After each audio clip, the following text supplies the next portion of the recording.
Good evening, friends. I know it's on the late side for one of these live videos, but it's Saturday, so I figure why not have my day and then come talk to you this evening. And if you're hanging around, maybe you'll join me on here, or maybe you'll watch it later. Who knows? For tonight, what I want to talk to you about is an obstacle that this was a big one for me. I think I say this was a big one for me on all of the obstacles I share, because in the moment, they always, in the face of each obstacle, it felt like it was everything that I could do to get over that hump. And so if you hear me say that a lot, that's why. But tonight's, the story that played in my head time and time again is the idea that for me to lose weight, I just had to be comfortable with being hungry all the time. Like that's just it. If you're gonna lose weight, you just have to be okay with being hungry. And this is how this played out in my life. So I've shared before, I had some success with weight loss early on, simply by not going back for seconds. All I would do is serve myself what seemed like a reasonable amount of food. I would eat that food, and when I felt satisfied, I would stop. And that got me, as I said, a certain amount of success. I lost some weight. I felt good doing it. The world just seemed like my oyster. Like there was so much options there for me. I'm gonna get to the weight that I wanna be at, and it's not gonna be hard. I'm just gonna eat what I want and only eat when I'm hungry and stop when I was full.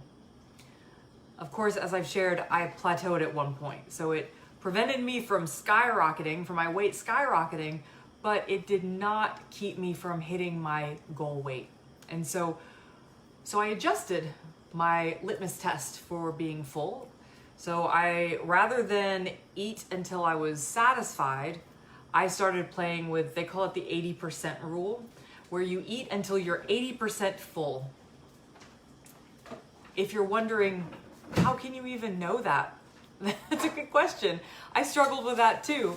I struggled with it so much, in fact, that there would be meals where I could feel myself kind of getting to a point where I was like, okay, I might be satisfied soon. Okay, I'm just gonna take one more bite. And then I would take that bite, and then if I felt full, I would berate myself because I was like, oh no, this is more than 80%. I'm sure somewhere some scientist is saying, like, you could even know that was 80%, but that's okay. What's up, Lauren? Good to see you on here. So I've tried the 80% rule and it didn't work.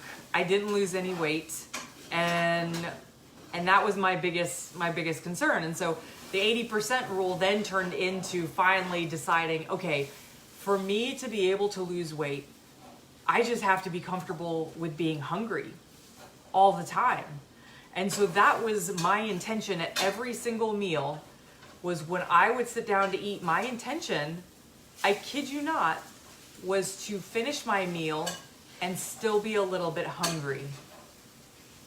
If you know anything about Roman or Greek mythology, you might have heard of the character Tantalus, who was tantalized by this food that he couldn't finish. It was essentially torture for myself. So at every single meal, that same intensity where I was trying to decide, am I full, am I hungry? It became even more intense, because then if I wasn't hungry when I got done, then I hadn't succeeded and I was never gonna lose weight. So this story morphed into thinking that to lose weight, I have to be hungry. I have to be okay with being hungry. That means I need to have enough inner strength and self-control to be okay with being hungry. And this permeated my life so much that when I would see somebody who is at a weight that at a size that I would like to be, or if I saw like a supermodel or an actress, I would literally, it was almost like this response where my stomach would tighten up, and I would think, oh, they must be hungry all the time, but they look so happy. How are they must just be, it's that old phrase, nothing tastes better than thin. Something crazy like that. And so the way this would play out in my life is I would think I was having willpower. I was doing it. I would be hungry at breakfast. I would be hungry at lunch. And then inevitably I would get somewhere in the afternoon and evening, I would get home and I would still be eating little bits of food, but I would graze. So at no point did I get full, but I would just graze. And then usually there was a point in the night where I just couldn't handle being hungry and I would get full right before I went to bed. And so, also probably needless to say, I dealt with a lot of hunger during this time. This is where I had a lot of mood swings and a lot of just moments where I felt like I could not go on. And so what I began to discover as I began to transform and as I began to carry out the practices that I shared on the webinar today, I discovered that by getting very clear on the numbers I was tracking, getting clear on how many calories I was intaking, what my weight was doing day to day based on the calories I was intaking, and even more, what different kinds of proteins and carbs, different ways that I was eating, I started to see how those things interacted together. And by seeing that interaction, I was able to see how those numbers, how I could actually control those numbers and therefore control my hunger, which is huge, which is massive. So I started listening to my body. And remember, listening to my body before I started this transformation was such a huge thing for me, but because I had linked it to something as nebulous as being 80% full or hungry, I don't know, I wasn't able to do anything with that. But when I actually had data, when I became clear on the facts of what I was eating and how that was affecting my weight and my hunger levels, that's when things started to change.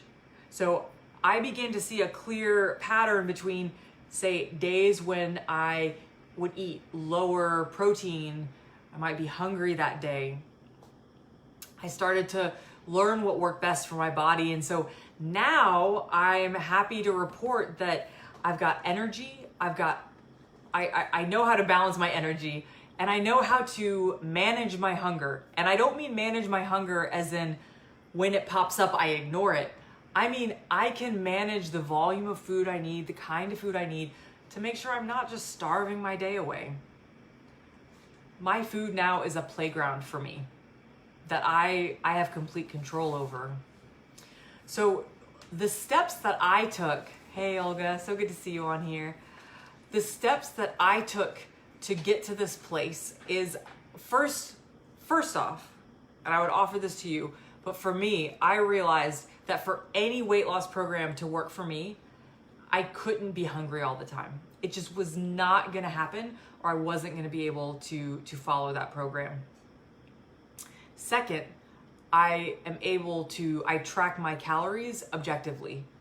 So when I track my calories, I feel like a scientist who's doing I might have shared this before, but I feel like a scientist who's doing a science experiment. So the scientist, she has her subject in front of her and she's just writing down the facts. And that's what I'm doing with my calories. I just write down the facts. And now, because I've written down the facts and I see the patterns and I see what's happening, I'm able to prioritize things that my body needs.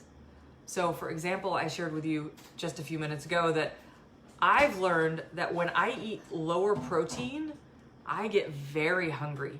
So I prioritize protein in my diet because that's what keeps the hunger away. I also learned during the discovery phase, and this was the phase that I've shared with you guys, where I took 2 weeks and I was just tracking everything I ate and I wasn't trying to control the numbers. I was just reading the numbers and listening to the numbers. I discovered that those days where I was very hungry, those were days where I was prioritizing carbs over anything else. And the reason that was a hurdle for me is carbs, they'll fill you up quickly, but they burn fast. And so they don't keep you satisfied for longer.